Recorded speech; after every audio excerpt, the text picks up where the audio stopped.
Most days I get up in the morning to have a look at what we should discuss in this program for the day. And most mornings, as I go through all the emails and all the news items and what have you, you can guarantee there's always something there that absolutely scares the pants off you. And it happens to me most of the time since we've had this dreadful government. They seem to be dead set to destroy New Zealand, and I don't know why.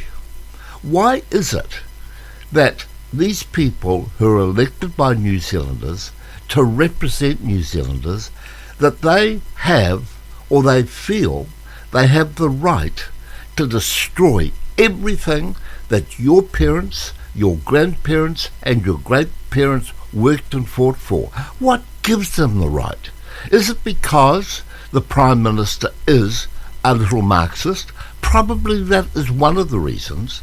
But is it also that she has gathered around her these people who are just simply lapdogs, but at the same time dangerous lapdogs, who are constantly yapping at her, and she bends and gives in? You can see she's not very strong. You can see that she's not a good leader. Just see how, just in the last couple of days, she has handled the Speaker of the House. Cinder Ardern is going to go down in history, New Zealand history, as probably the one that destroyed this country. We're not talking about COVID here. We are talking about things equally as serious, but far long-term effect on New Zealand and its people. And when I say long-term effect, I mean it from every level, from the primary school right up to where our students, our 20-year-old students, are being brainwashed within the universities, etc.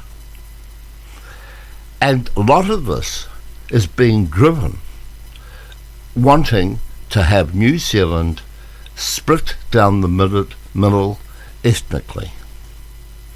And it is obvious, as Democracy in Action has pointed out, it is obvious from feedback we've been receiving lately that more and more people are becoming disillusioned, frustrated and angry about the direction that this government is taking our country. It seems like every other day another degree is declared that is creating an us and them society where divisions are ethnic. It appears we are fast becoming a divided and resentful people, certainly not the team of 5 million as our Prime Minister Ardern so eagerly claims. Our politicians are letting us down. Yes, the politicians are letting us down at every level, not only at central but also at local level. Too many have swallowed this treaty as a partnership. They have swallowed it. We have people who are voted to represent us, and they don't even know what the treaty really says and how it's been manipulated and rewritten and resold. And we have these people on $300,000 a year who don't even know the truth and the original wording of the Treaty of Waitangi. It absolutely amazes me.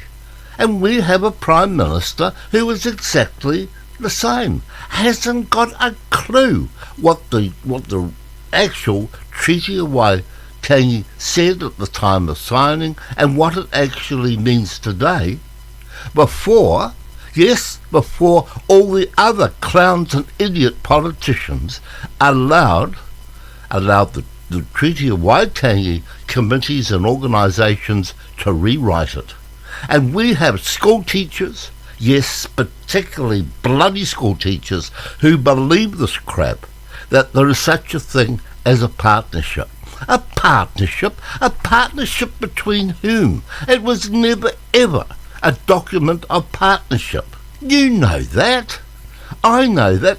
Just to read the damn thing, it's only 3 paragraphs, and where does it even indicate a partnership? And read the original English one. Don't read the half-baked Maori one, which was written by an accountant way back in 1840 to try and make it easier for some of the Maori chiefs to understand in a broader sense of what the actual treaty they were signing actually said. But it was a bad translation. And now what do we have? We have the Maoris translating from that bad translation back to English to tell us what the treaty had to say. Well, it was already in English, the official one which everyone signed. They actually ran out of room and they brought another one out and got people to sign that as well. But the actual treaty that was discussed, the treaty that was signed, was the original English treaty, the original worded treaty. And then what did we have? We had that fellow called Finlayson, that guy who was as idiotic as John Key, who was as gutless as John Key, and what did he do?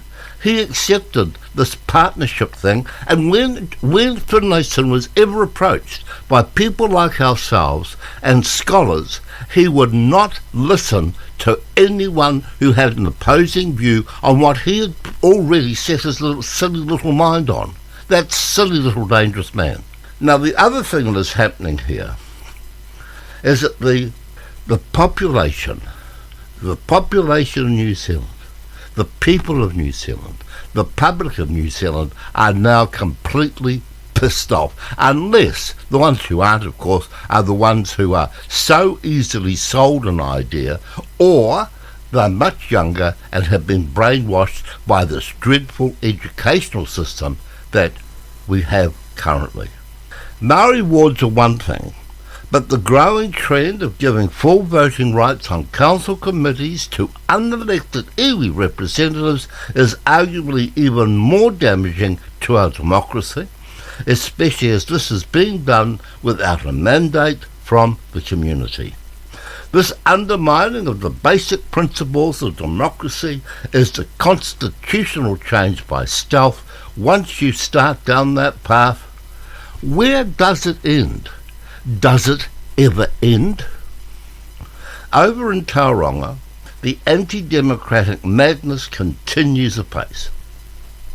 Last December, the local government minister, Nanaia Mahuta, replaced the democratically elected council with commissioners.